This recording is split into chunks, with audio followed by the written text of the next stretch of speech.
Bonjour à tous, je suis Nathalie Maubon, je suis chercheure en biologie. Donc, après une thèse en recherche fondamentale en cancérologie, j'ai travaillé plus de 12 ans dans l'industrie pharmaceutique. Donc, j'étais chercheur, chef d'équipe à développer ce qu'on appelle des modèles vitraux. Donc, à partir de cellules humaines, on crée des modèles vitraux miniaturisés, automatisés, industrialisés sur des plateformes robotiques pour tester des librairies de plusieurs centaines de milliers, voire millions de composés chimiques qui pourraient devenir de futurs médicaments. Et il y a 7 ans, j'ai créé HS Pharma dans l'optique de transformer le processus de recherche de médicaments, parce qu'à l'heure actuelle, il y a plus de 90 à 97% d'échecs en phase clinique chez l'homme, qui est lié au fait que les modèles vitraux ne sont pas pertinents et les modèles animaux ne sont pas relevant de ce qui va se passer chez l'homme. Et donc, j'ai créé HS Pharma sur l'optique de transformer le processus de médicaments en recréant toute la complexité d'un organe. Et pour ce faire, on a internalisé une technologie de rupture qui s'appelle biomimésis. En fait, c'est la seule technologie qui permet de recréer des organes in vitro avec toute sa complexité, donc des cellules que l'on implémente dans un environnement créé grâce à la technologie biomimésis. Donc, cette technologie est une technologie unique au monde qui est déjà avec 2 brevets. On a 2 autres brevets qui sont en cours de rédaction. On a déjà 18 lettres d'intérêt, plus d'une dizaine d'articles scientifiques. Et en fait, cette technologie est une technologie de rupture. On a eu plusieurs prix et des distinctions. En Europe, on a intégré le programme de coaching d'Invest Horizon. On est arrivé dans le top 43 des sociétés Deep Tech coachées à l'Europe. On a été élu Deep Tech Pionnier d'Hello Tomorrow en 2020. Et l'année dernière, en fait, on a reçu un prix du National Health Research Institute de Taïwan comme technologie innovante pour la santé. Donc, nous avons déjà beaucoup de partenaires que je vais vous expliquer par la suite de la présentation. Donc, à l'heure actuelle, il n'existe pas de système de culture cellulaire qui recrée l'environnement cellulaire. Ce que l'on sait, c'est que les tissus ou les organes sont créés de cellules qui sont fixées sur un squelette solide, ce que l'on appelle la matrice extracellulaire. Ce squelette solide, en fait, est créé d'éléments structurels solides sur lesquels on a des protéines d'adhésion qui permettent aux cellules de se fixer. On pourrait représenter ça comme un grand grillage en 3 dimensions avec des points de colle qui permettent aux cellules d'être fixées sur ce squelette solide. Suivant l'organe ou le tissu, on a des squelettes qui sont très mous, comme le squelette du cerveau, et on a des matrices qui sont très rigides, comme l'os, qui est quelque chose de très rigide. Or, à l'heure actuelle, en fait, on retire les cellules de leur environnement que l'on met en culture en 2 dimensions sur du plastique. Donc, pour imaginer un peu tout ça, c'est comme si vous étiez dans votre lit, dans un cocon bien confortable, on vous sortait de votre lit pour vous mettre par terre sur une planche de bois. Donc, le problème, c'est que les cellules ne sont pas dans le bon environnement et finalement, elles changent de morphologie, elles dérivent et finalement, au bout d'une semaine, on n'a plus les mêmes cellules que lorsqu'elles sont dans leur environnement. Il existe de plus en plus de cultures en 3 dimensions. La première, c'est des systèmes de culture sans matrice. Donc, on a juste un agrégat de cellules qui se forment dans le milieu de culture. Malheureusement, les agrégats cellulaires, on a beaucoup de cellules qui meurent au milieu de cet agrégat, du fait que les échanges de nutriments et de gaz ne se font pas bien. On a des squelettes solides qui sont de type plastique, mais sans protéines d'adhésion. Donc, on a juste un agrégat de cellules qui se forment dans les cavités du plastique. Et on a aussi des hydrogels sans structure, sans squelette solide. Et là, c'est pareil, on a des agrégats de cellules qui se forment dans les hydrogels.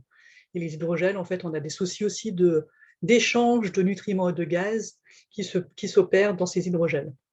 Ici, la technologie biomimésis, c'est une technologie qui a été développée pendant 20 ans en recherche académique et 8 ans dans 2 startups ici en France. Donc, c'est du Made in France depuis plus de 20 ans. Et en fait, cette technologie biomimésis est faite en 2 étapes. La première étape, c'est de créer un hydrogel en prenant tous les éléments structurels solides sur lesquels on grève des protéines d'adhésion. Et donc, premièrement, on crée chimiquement un hydrogel. Et ensuite, on a un processus physique de changement d'état qui est breveté avec du savoir-faire, qui permet de changer l'état de l'hydrogel en squelette solide. Et comme on peut jouer sur la composition chimique et qu'on peut jouer sur le processus physique de changement d'état pour obtenir ce squelette solide, on a la première technologie unique au monde qui permet de recréer le bon environnement des cellules de façon organe spécifique. Donc cette technologie a un énorme potentiel. La première, comme pour l'industrie pharmaceutique, c'est la recherche de nouveaux médicaments en recréant des organes complets avec les cellules qui sont dans leur environnement pathologique, comme le cancer, les maladies neurodégénératives ou d'autres types de maladies que l'on peut recréer grâce à cette technologie.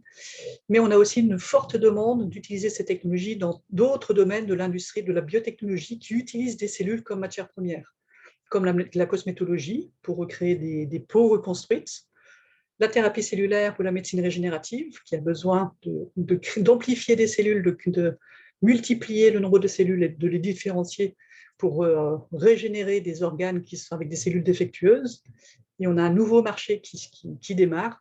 Au lieu de partir de cellules humaines, c'est de partir de cellules animales, de pouvoir les amplifier et de pouvoir recréer du muscle et donc de la viande cultivée.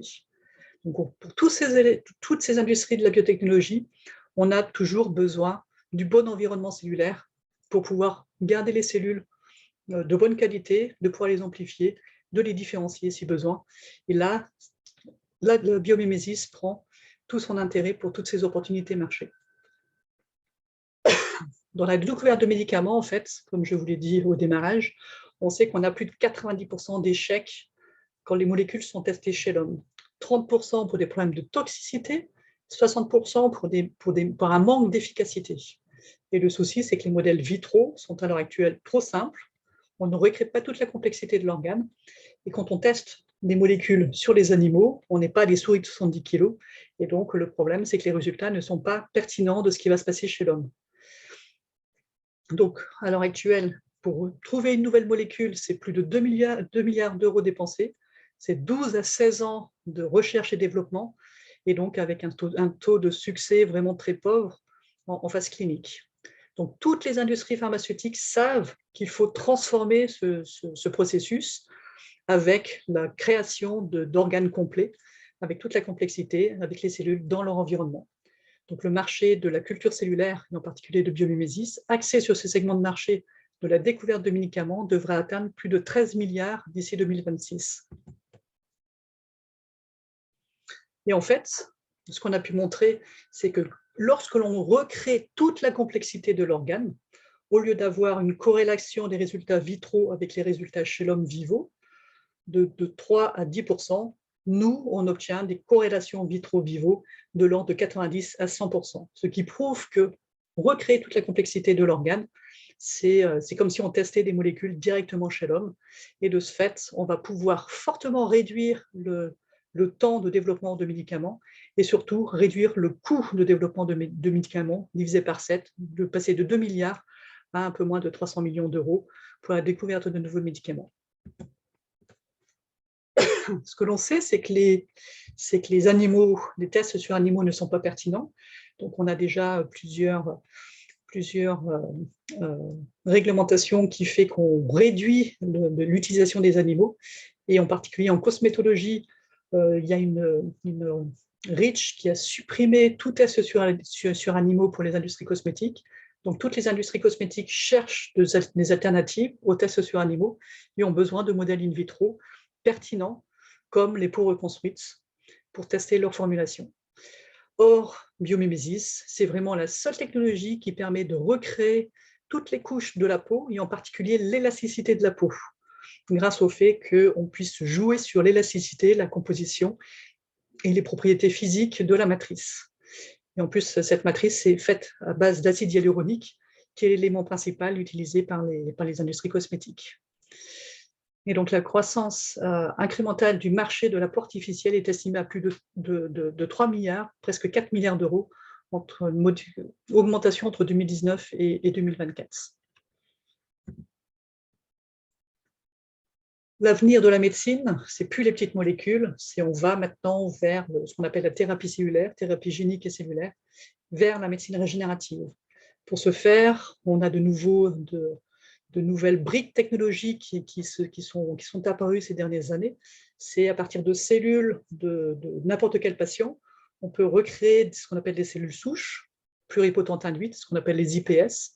Ces IPS ont la capacité de se multiplier, et une fois multipliées, on peut les redifférencier en tout type de cellules. Donc, si on a un problème avec des problèmes de cellules du foie qui sont défectueuses, l'idée, c'est de prendre des cellules du patient, de pouvoir les amplifier et ensuite les redifférencier en cellules du foie pour régénérer le foie.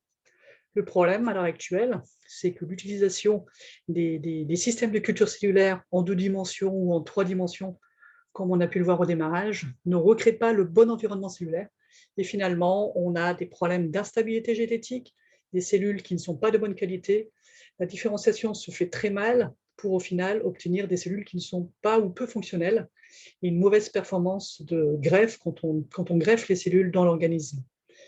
Donc en fait, il faut vraiment pouvoir avoir le bon environnement cellulaire. Et donc, ce que l'on sait, c'est que les technologies de culture des cellules en 3 dimensions vont prendre le relais pour ce processus.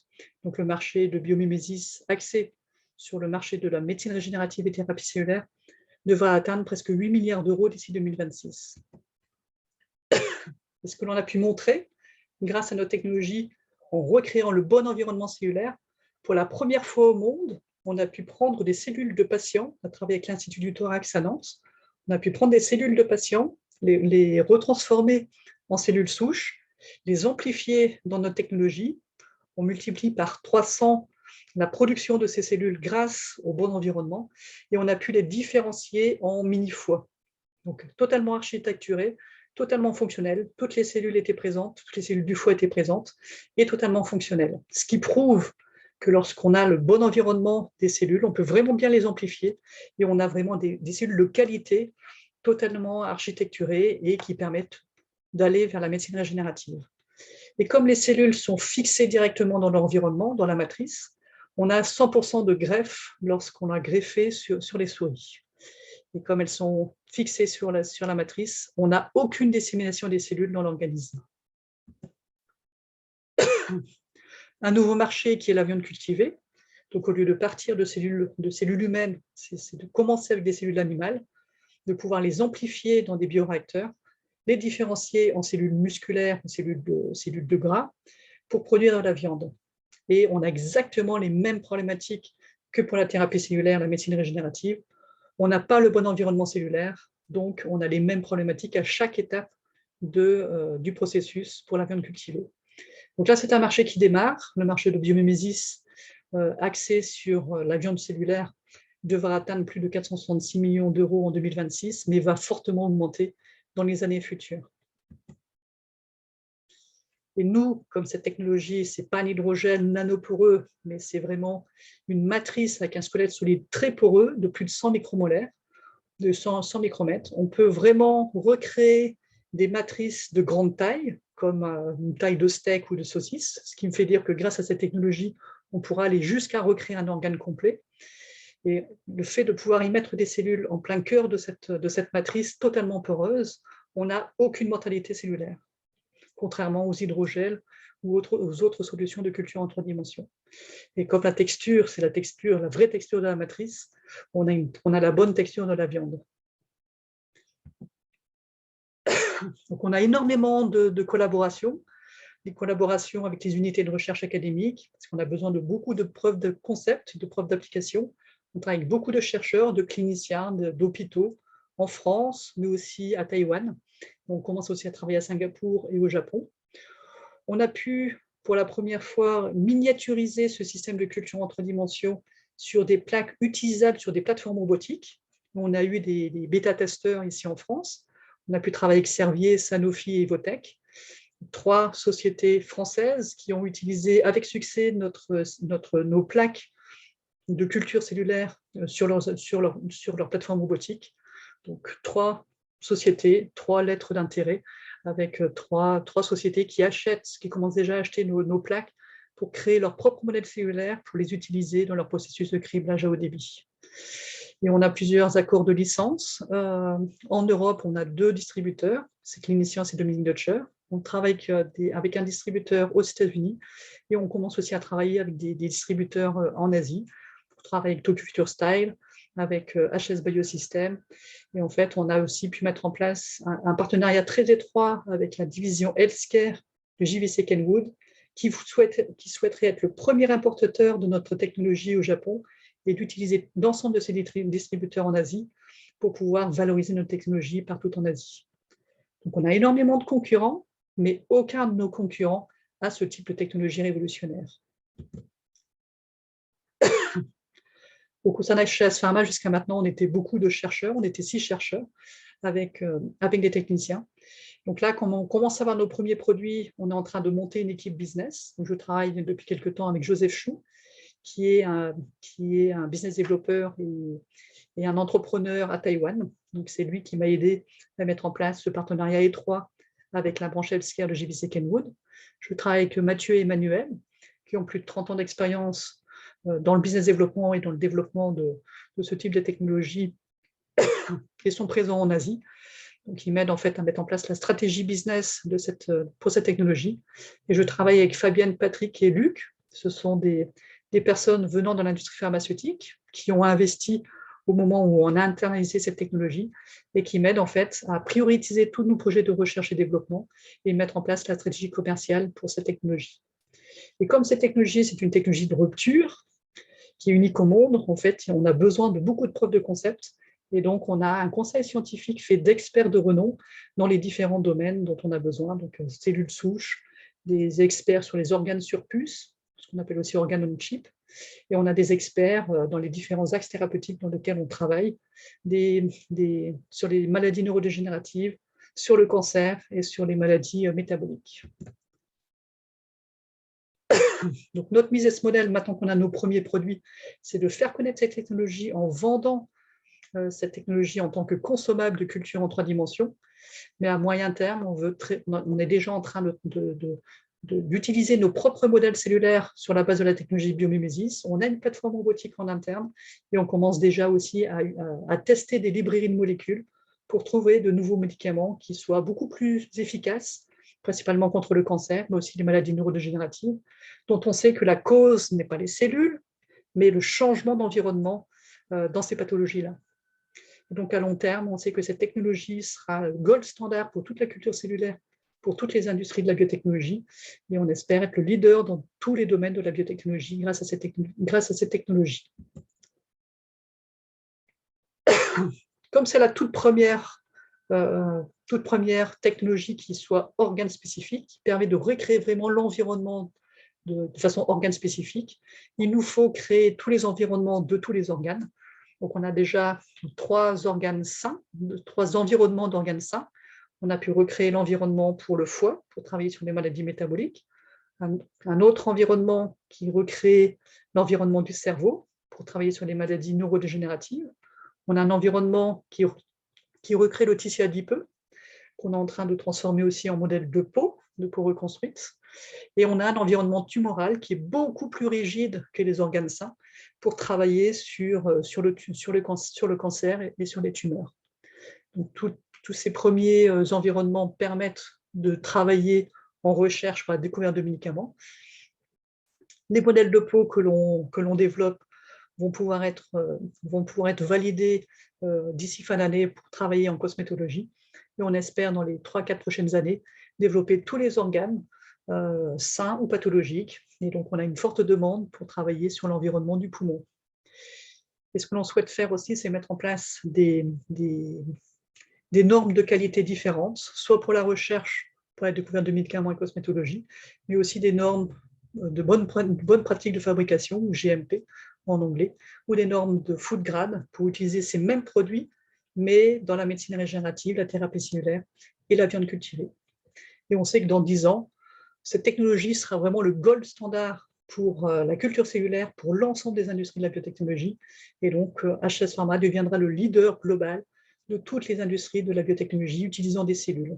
Donc, en premier lieu, l'industrie pharmaceutique, l'utilisation de cette technologie pour la thérapie cellulaire, médecine régénérative et pour le développement de viande cultivée dans le monde entier.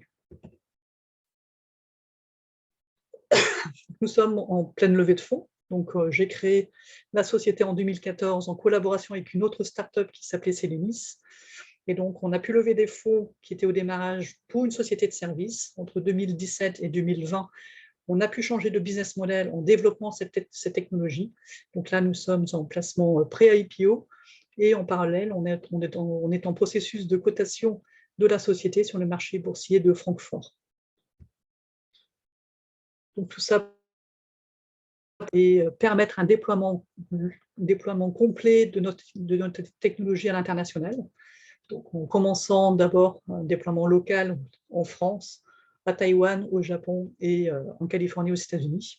Et dans les 2 prochaines années, on va lancer l'industrialisation complète, le scale-up et le déploiement massif de la vente de consommables de culture en 3 dimensions pour un potentiel marché de plus d'1 milliard d'ici 5 ans, avec l'opportunité de pouvoir utiliser ce chiffre d'affaires dans la recherche de nouveaux médicaments, de nouveaux traitements contre les maladies de notre siècle. Et pour ce faire, on a besoin de 50 millions d'euros. Donc, on a déjà sécurisé 20 millions d'euros avec GEM, un fonds de family office américain, mais qui sera disponible après cotation. Et donc, on souhaite lever 30 millions supplémentaires pour 30 millions pour tout ce qui est déploiement massif sur le marché, support technique pour les clients, communication, dissémination, formation de nos utilisateurs avec cette technologie biomimésis.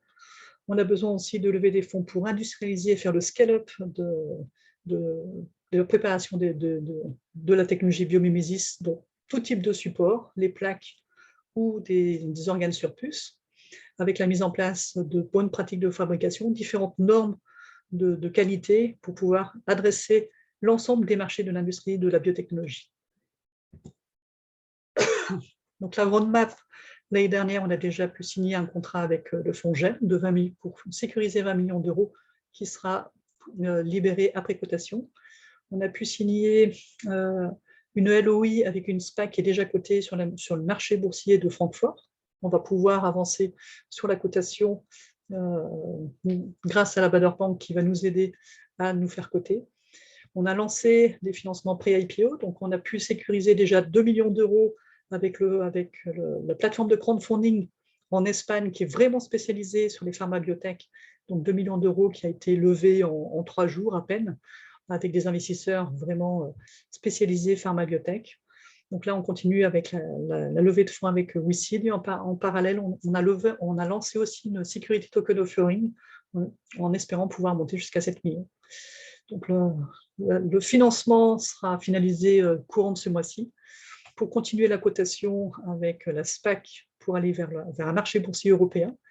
Et après cotation, on va pouvoir continuer à lever des fonds grâce à la Baader Bank.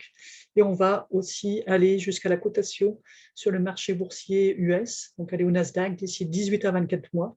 On collabore déjà, on travaille déjà avec un banquier d'affaires américain qui nous a dit on ne va peut-être pas aller au Nasdaq tout de suite, on va peut-être attendre 12-18 mois du fait des marchés qui ne sont pas forcément favorables aux États-Unis pour le moment. Donc voilà, je vous remercie pour votre attention